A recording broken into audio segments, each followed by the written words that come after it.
Là, je suis en train de lire Frère Branham. Je vais lire, je crois, c'est dans Exposé des âges. Bon, j'ai tiré ça sur l'ordinateur, donc il n'y a pas de page. Il y a clairement écrit CAB 8, je ne sais même pas qu'est-ce que ça veut dire. Mais c'est dans... Il parle dans l'âge de Philadelphie. Voilà bien à quoi se résume la force des multitudes chrétiennes. Parce qu'elles n'ont pas reçu la parole par la porte ouverte originelle de la Pentecôte, mais revenons à la porte ouverte sur l'action missionnaire de l'âge de Philadelphie. Cet âge n'a pas eu la porte ouverte avec la puissance qu'il aurait dû avoir. Remarquez que dans le même verset où il mentionne cette porte ouverte, il dit « Tu as peu de force ». C'est vrai, la puissance de l'esprit était absente dans cet âge-là. Si ma mémoire est bonne, je crois que l'âge de Philadelphie, c'était l'âge missionnaire. C'est l'âge de John Wesley qui était le messager. Amen. Amen. Cet âge-là fut un des grands âges où Dieu avait répandu son esprit sur ses serviteurs, sur ses enfants, et il parcourait le monde pour aller annoncer la bonne nouvelle, l'évangile du Seigneur Jésus-Christ. Amen, amen. Amen. Donc, je continue à lire Frère Branham. C'est vrai, la puissance de l'esprit était absente dans cet âge. La parole avait été bien prêchée. Certainement qu'elle pouvait rendre sage à salut. Mais la grande puissance de Dieu manifestant ses œuvres puissantes et découvrant son bras puissant en faveur des siens était absente. Sauf dans quelques groupes épars. Amen, amen. Amen. Et pour cela, comme anecdote, Frère Branham rapporte l'histoire de John Wesley. Tellement il faisait des voyages missionnaires, parce que c'était l'âge auquel lui, il était messager. Il parcourait de longues distances. Et une fois, il s'est arrivé que son cheval était mal au point. Et John Wesley pria pour son cheval, et son cheval s'est rétabli. Alléluia.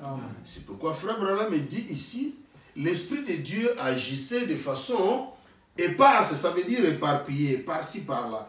Mais ce n'était pas comme Dieu avait déversé sa puissance au jour de la Pentecôte, ça veut dire vers Azusa-Street, quand il y a eu la restauration des dons. Alléluia.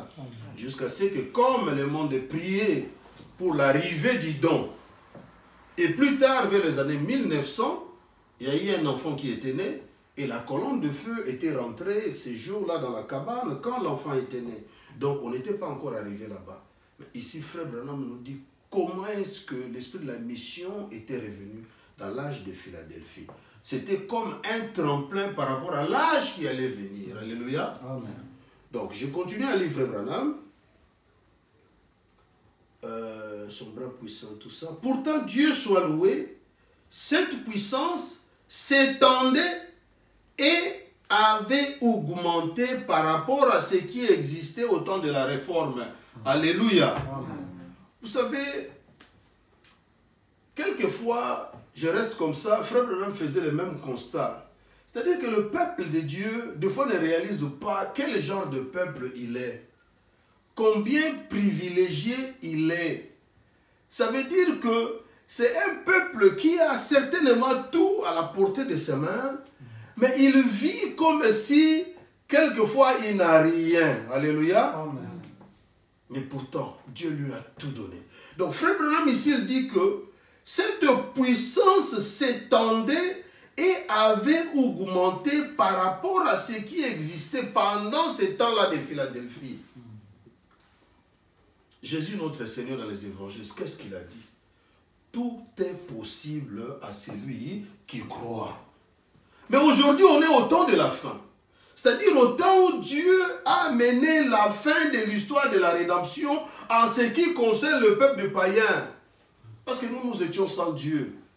Dieu a ouvert seulement une fenêtre pour nous donner la voie du salut. Alléluia. Amen.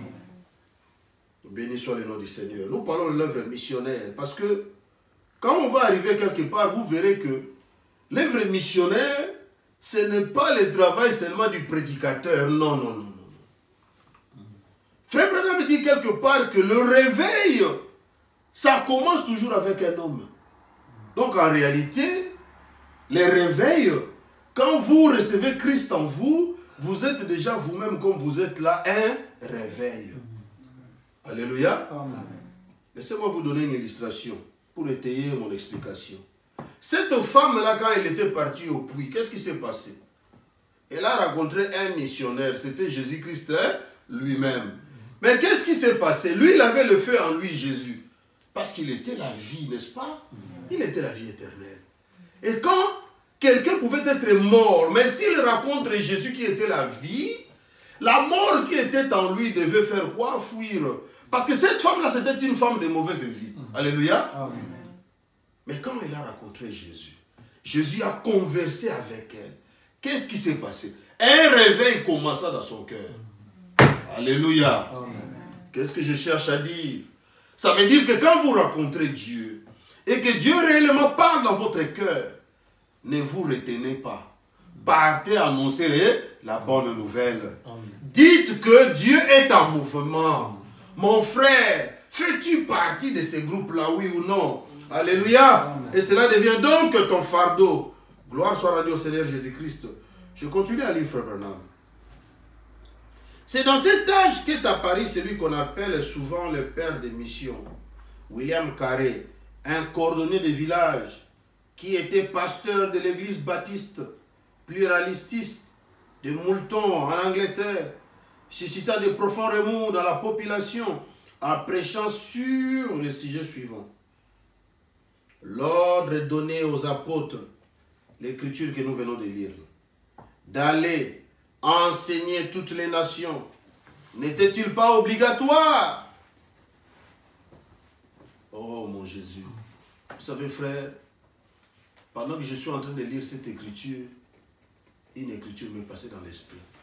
Frère Branham me dit qu'il n'est pas normal qu'une personne écoute l'évangile plusieurs fois. Tandis qu'il y en a qui n'ont jamais même écouté l'évangile, ne serait-ce qu'une seule fois. Alléluia.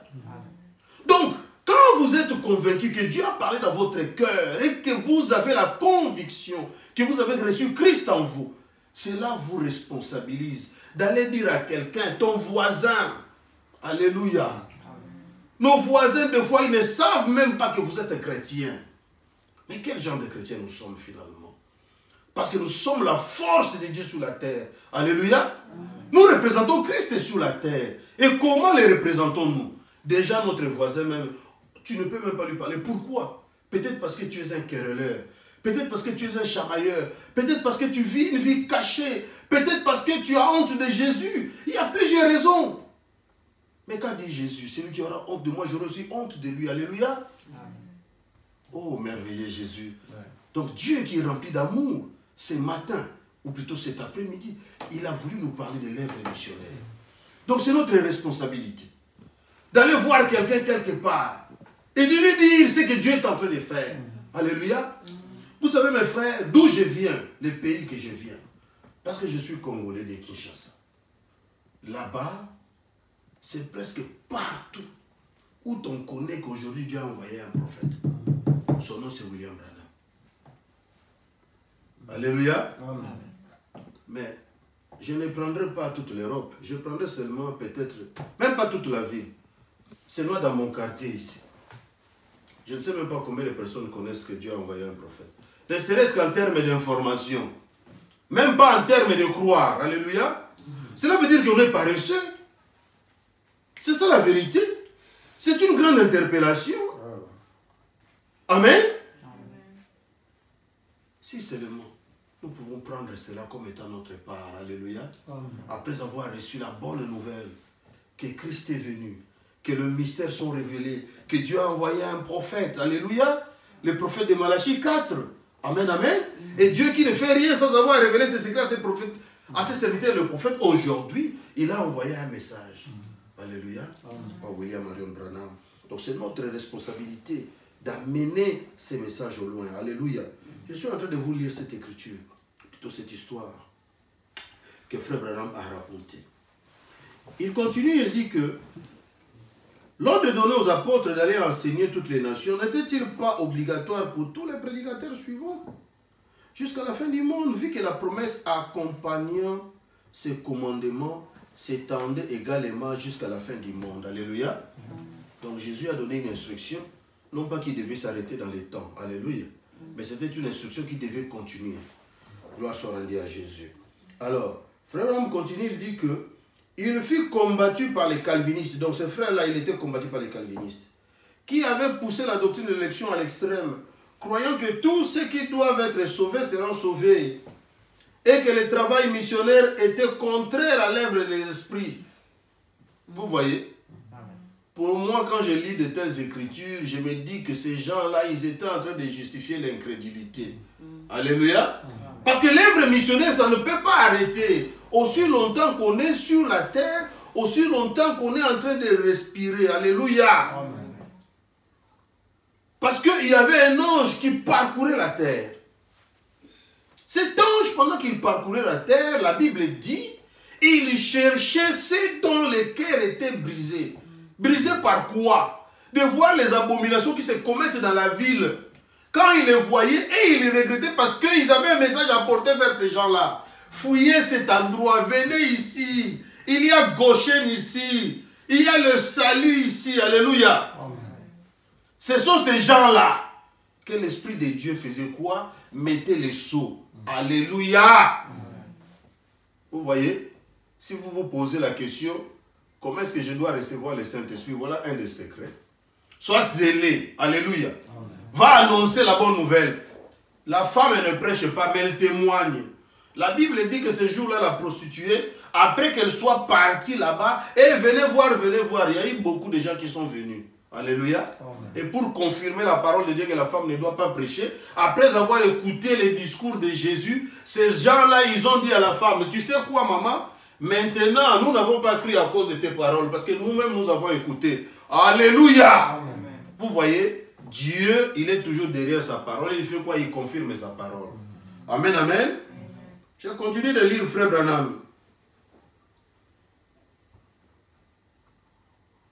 Mais Andrew Fuller aida M. Carey. Pendant que les gens s'étaient élevés contre ses frères ici, qui croyaient dans l'œuvre missionnaire, il y en a eu d'autres qui se sont opposés à lui. N'est-ce pas? Hein? Comme nous l'avons lu. Mais il y en a eu d'autres qui ont cru en lui. Alléluia. D'autres ont cru. Amen. Et ces gens-là, quand ils ont cru, vous savez ce qu'ils ont fait? On va lire frère Branham. Ils ont dit, Andrew Fuller aida M. Carey par ses prédications et ses collectes. Leur effet fut tel qu'une société fut fondée en 1792 dans le but de répandre l'évangile dans toutes les nations. Cette société envoyait Carey, que Dieu bénit particulièrement, en lui permettant de gagner des âmes en Inde. En 1795, une chrétienté mise en éveil créa la Société missionnaire de Londres, qui, comme nous le savons tous, recueillit des millions de livres sterling et envoyait des milliers de missionnaires, d'année en année, pour accomplir les désirs du Seigneur. Alléluia. L'Esprit de Dieu était à l'œuvre.